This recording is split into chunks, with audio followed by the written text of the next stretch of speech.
Good evening again. Um, my name is Andy Watson. I'm the pastor at Emigre Methodist Church. These are our Holy Week reflections. I realize we still got a minute or so before 7 o'clock, so we'll just wait until 7 to really begin tonight. How's everybody been? It's been one of those days for me. I'm sure all of you are dealing with that as well. Sometimes it's nice to just be at home with family and, not deal with things. But today was a day I guess I was reminded that this is not normal. We had some Google Calendar reminders pop up on our phones that we were supposed to be at dance and baseball camp and stuff like that, or baseball games actually. So it's just an odd time we're in right now. Glad you've chosen to join us this evening, though. It is 7 o'clock, um, so not seeing that anybody's here, but I guess I'll go ahead and start and assume that that is inaccurate. And so, anyway, tonight's Holy Week reflection covered a lot of scripture in the Gospel of Mark. Mark chapter 11, verse 20, all the way through chapter 13, verse 37. Almost 3 chapters of teaching that Jesus goes through. A brief overview of the passage for today is that the disciples woke up on Tuesday of that Holy Week and went back to Jerusalem. On their way, they passed the fig tree that that Jesus had cursed the day before, and he took that opportunity to teach them about the power of faith. And then they moved on into Jerusalem, and his day was spent dealing with questions from people who were trying to get him to say the wrong thing or get him to say something that would warrant them arresting him. He dealt with several different groups of people. He dealt first with the Pharisees, and then we read that the Herodians, which was a group of people that were not very religious, but were kind of in the Pharisees' pocket. They were representatives of King Herod. And so the Pharisees sent them to try and trap him and trick him with some questions. And then also we have the Sadducees, which were a rival group to the Pharisees. The Sadducees were, I guess, most well known for not believing in the resurrection, hence their question about the resurrection, and trying to trap Jesus in their question about the resurrection. And then finally, Jesus deals with some scribes who try to trick him and talks more about the scribes. Jesus spends time kind of cryptically answering a lot of these questions that are presented to him. And then also, he winds up really bad mouthing all the different groups that come. He didn't specifically badmouth the Herodians, but he does speak rather bluntly about them and about all of the religious leaders in Jerusalem, which was certainly enough to get them riled, but not enough to, again, get him arrested just yet. They were looking for an opportune time, and it did not come on day 2 of Holy Week, or day 3, actually, of Holy Week on Tuesday. So he spent a lot of time. It must have been very exhausting for him to try to teach and then have these people come and interrupt him, because we do see that Jesus was teaching in the midst of all this. There's some awesome passages in this particular set of teachings from the Gospel of Mark. Gospel of Luke has what's known as the Sermon on the Plain, which is where Jesus dispels a lot of his, or not dispels, but Jesus puts out a lot of his teaching when they're on this plain. And then, of course, Matthew's Sermon on the Mount is another place where Jesus gives a lot of teaching, a big chunk of teaching. And so Mark doesn't really have that in his gospel. Mark puts a lot of the teaching, like I said yesterday, in this Holy Week experience. And so the truth is, Jesus probably had to teach the same things over and over, as anybody who's ever taught will attest to. That's what's required oftentimes. So Jesus was teaching a lot of the same things in all of our gospels, but in Mark's gospel, he was really doubling down during Holy Week on his teaching. And so he goes and answers all these questions, and then he also goes ahead and deals with some of the disciples' questions towards the end of our reading for today. The disciples had questions about the end times and when things would come. And so I cannot cover all that there was in there. If you read it and you had some specific questions, please leave those in the comments, and I'll address them. in just a few moments. But otherwise, I just want to focus on two or three of the things that I noticed from today's passage. The first, well, two of them are really controversial. That's why I want to go ahead and give you my opinion on them, how I interpret them, and maybe that'll give you a different perspective. But he talks about the Sadducees come to him and ask him about marriage, the Levirate marriage, which was a command from the Old Testament that if a woman's husband died and they had not had any children, especially any male children, then that dead husband's brother was to take her on as a wife and to father children that would carry on the dead brother's name. And so the Sadducees put this crazy situation before Jesus where they ask him, what if this happens 7 times? Okay, so this woman would essentially have been married 7 times, no male children, when they are all resurrected. Remember, the Sadducees don't believe in resurrection. So right there, that's a tip off to Jesus that these people are asking and trying to trap him. But they ask, if all of these people are resurrected, then whose wife will the woman be? Which of the 7 brothers will she, be married to in heaven? And Jesus comes back with a statement that is, I don't know about, I used controversial earlier, but maybe it's not controversial. Maybe it's just difficult to interpret. He comes back and says that they won't be married. Nobody's married in heaven. We'll all be like angels. And that's been taken in a lot of different ways through the history of Christianity. Some even believe that we'll be like angels, but that's not what Jesus was teaching there.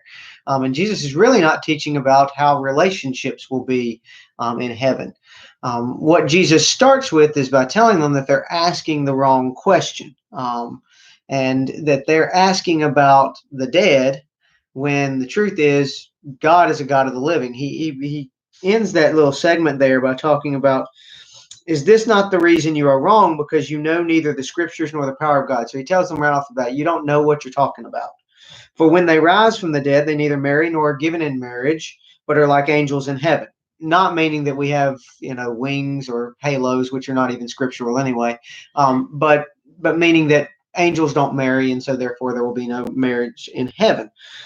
But then he turns the tables on them and really talks about what they as a group would have had the most strong opinions about. And he says, as for the dead being raised, have you not read in the book of Moses, in the passage about the bush, how God spoke to him saying, I am the God of Abraham, the God of Isaac, and the God of Jacob. He is not God of the dead, but of the living. You are quite wrong. So he tells them right off about this whole, y'all don't believe in the resurrection thing. No, you're wrong about that. God is a God of the living. Now, remember, this comes in the context of Jesus entering Jerusalem on Palm Sunday and knowing what the end result was going to be. And so resurrection is on his brain. This is where it's leading. He's got to go through all this to get to the resurrection.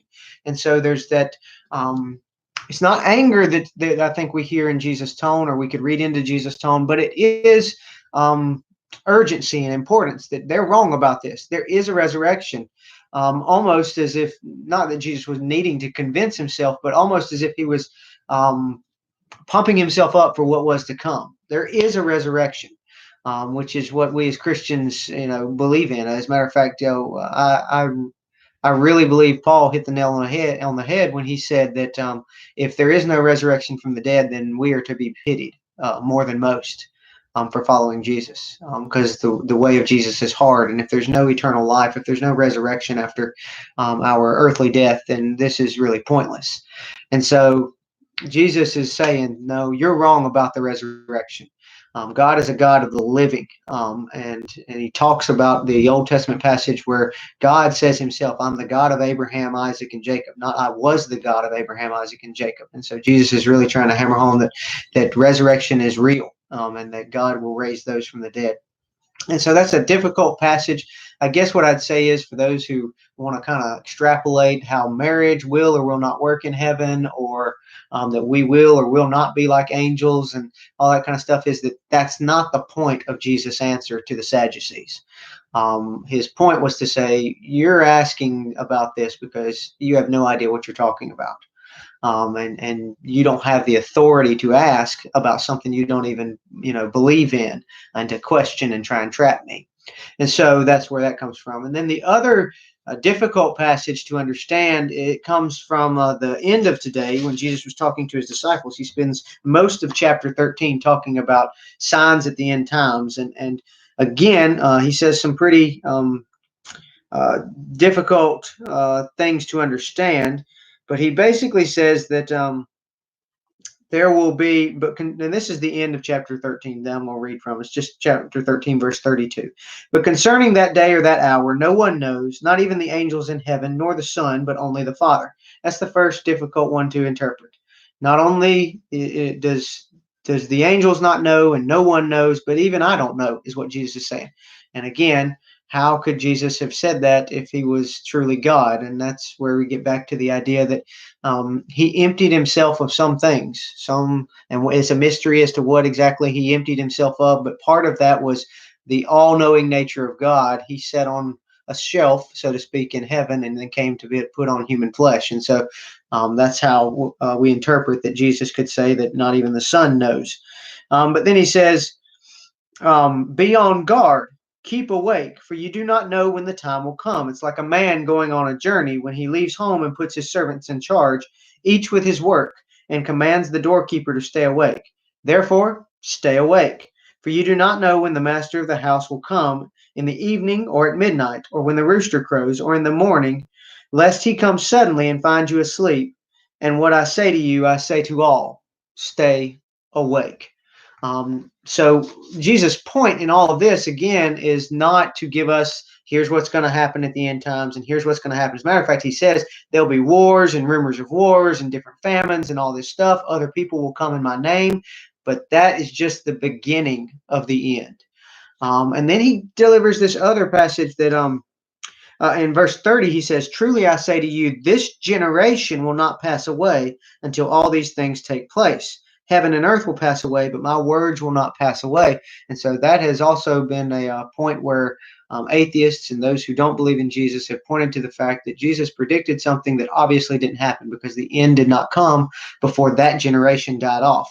But you have to remember that generation is an English translation of a word that could, and in other places in our Bible, as a matter of fact, outside of the Gospels, every other place in our Bible, when we hear about generations, it means ages or eras. And so theologians, and I tend to agree with most theologians who think this way, believe that what Jesus is saying is that there's a new era that's beginning with this about to begin with the work he's doing during Holy Week and the resurrection and Christianity's birth, and that era will not end until all of the things that I have said will pass, will come to pass. And so that's the way I interpret that passage. It's unfortunate that we can't all read Hebrew and Greek and Aramaic, but in the Greek, it certainly it could mean multiple different things. And in other places in our Bible, it's interpreted or it's translated as a different word there. So it's interesting how that got translated generation. That caused a lot of confusion. But either way, that's not the point of Jesus' teaching in this chapter 13 either. The point is, stay awake, stay alert. He ends by saying that 3 different times, to stay awake. And so there's the idea here that we need to stay awake. He says, I don't even just say this for you, I say it for all people. Stay awake. And so I think that's a big lesson for us to learn as we understand what Jesus was going through. Again, the idea is that Jesus wanted his disciples to be ready for his return and for all these things that are to come that he had just spoken about. Was an important message for him to get across that last week of his earthly life with his disciples. And so you see a lot of passion in his teaching about that. And so, those are just 2 of the passages that were mentioned, or that were in tonight's reading. But I think maybe the most important one is, if you look at all that, Jesus, all of his teaching was in response to questions that others asked him, the Sadducees and the Pharisees and even the disciples. But there's one story in Mark's gospel where Jesus initiates the conversation. And that's when he's sitting and watching the people in the temple giving their offerings. and he watches all these rich people come through, and they make a lot of noise, and it's all about the pomp and the ceremony of it all. And then this widow brings what amounts to a penny, 2 copper coins that amount to a penny, a widow's mite, if you will.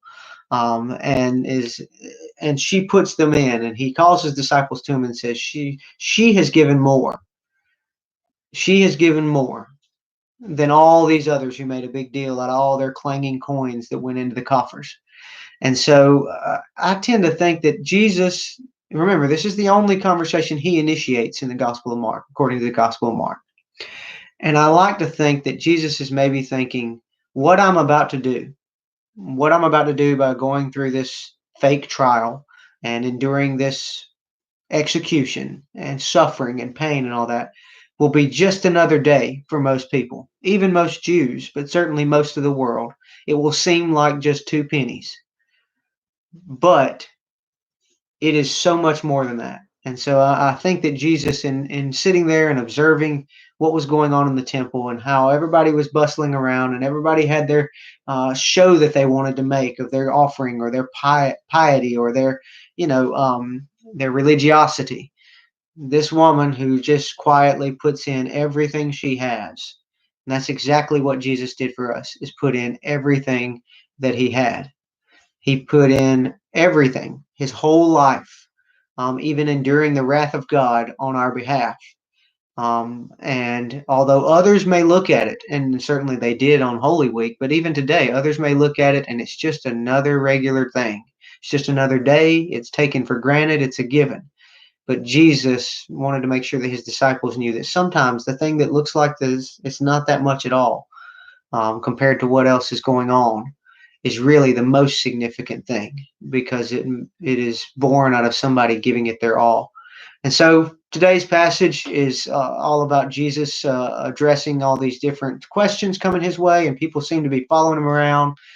He barely had a moment to himself when he did. It's obvious, I think, that his mind was on the sacrifice he was about to make, the giving of his life, and him giving his all as he observed the widow giving everything that she had.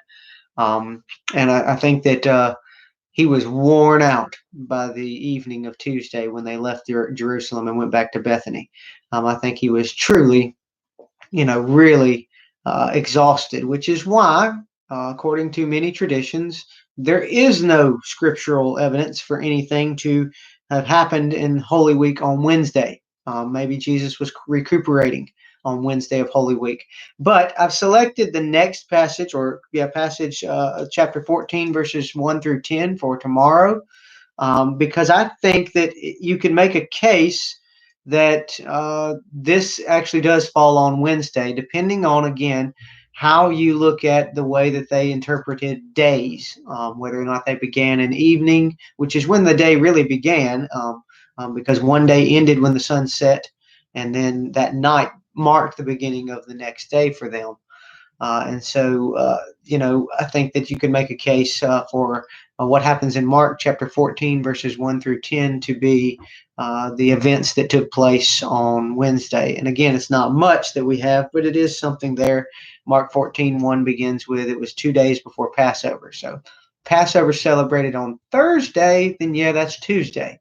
Passover celebrated on but if you think about Thursday, Passover being at sundown on Thursday, then that's technically Friday. So 2 days before would have been Wednesday.